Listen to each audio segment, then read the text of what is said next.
I do believe that we have become somewhat more inclusive society over the past few decades. However, I think there are still serious hurdles that need to be addressed.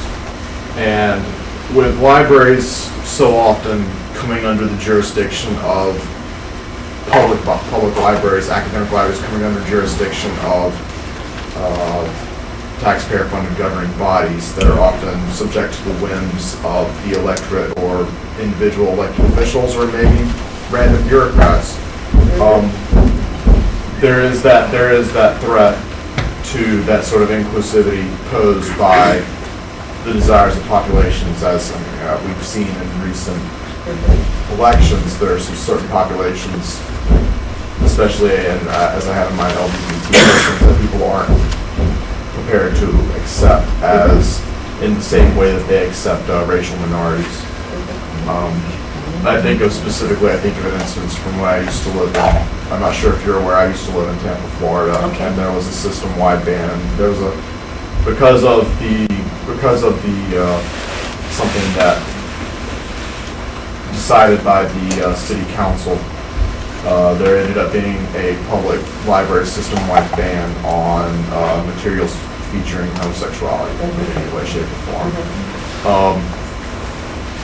What role, if any, do you believe the ALA takes in standing up for this kind of not just diversity, but just the freedom of expression and the sort of intellectual freedom that should go along with libraries in the face of popular dissent like that against an inclusive, diverse, free society?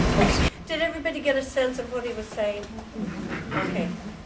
I would have to tell you that ALA makes no bones about our position, particularly with that diverse group. We are probably one of the strongest associations in terms of supporting,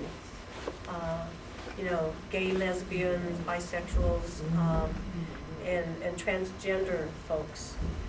We have a very strong and huge roundtable. You can't discriminate in terms of who you're going to support in terms of diverse groups. You got to support them all, and you're right. It's not just about ethnic, racial diversity. It's about other kind of diversity, and I'm proud to say we take a strong stance in that, and that we are the defenders of Heather Has Two Mommies. I mean, what's with the Tangle book? I mean, give me a break. What's the title? Tangle Makes Three. I've had the opportunity to read at Banned Books with the two authors that wrote that book. So I'm very comfortable. I'm very comfortable and very proud of ALA's position relative to censorship and in particular when it comes to the GLBT colleagues that we have all over the country, and libraries who support providing every viewpoint in our life. That's what we're all about. So when you have, and I would also say that probably our Intellectual Freedom Committee and our Intellectual Freedom Office was probably involved in one way or another. So yeah, that's no different for me. Supporting any diverse group at all, no different. And ALA is very strong in that area. Other questions or comments? Yeah, Tony.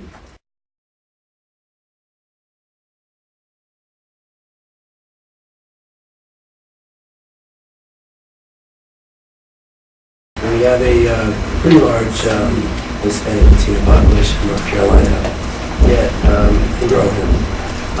Yet Latino, Hispanic students. Suggestions on how to address that.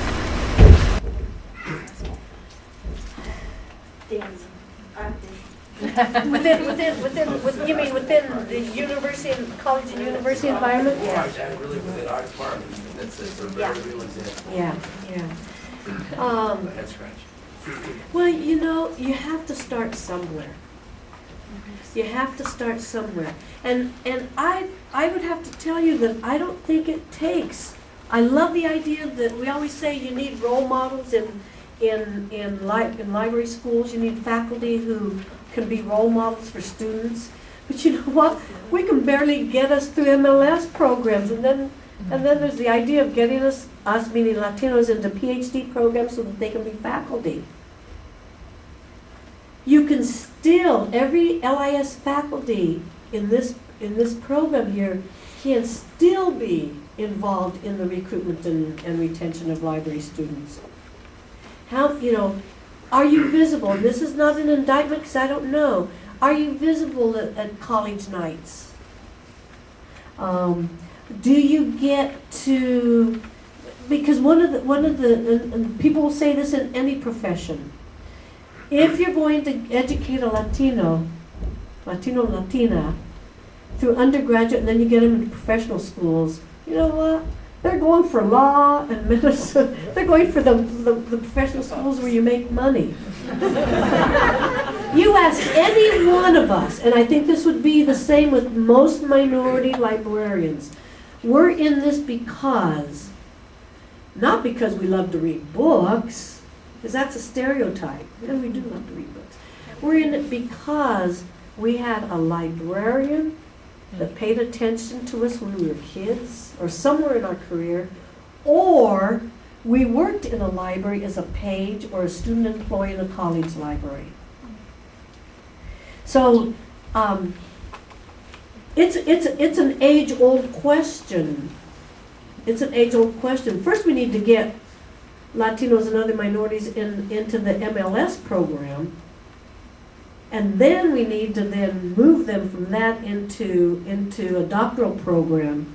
And that, I have to tell you, is extremely difficult, but it can be done. But the point that I'm making is you don't, just like I said, you don't have to be a minority to have cultural competencies. You don't have to be a minority to be very aggressive in recruiting students of color into the program, no matter whether they're Latinos or whatever. You just have to be passionate and care about getting them here and then keeping them here. And anybody can do that. Anybody can do that. If you value them as contributors to the program because they bring something, and we do.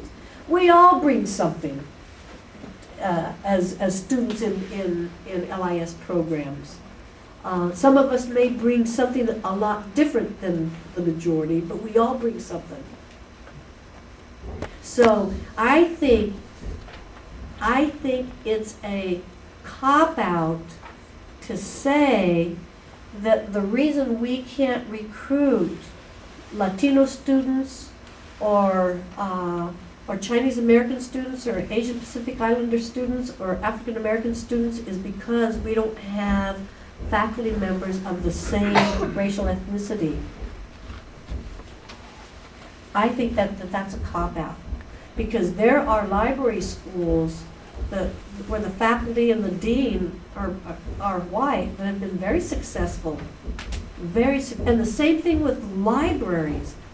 There have been very successful library administrators in getting librarians of color in their library.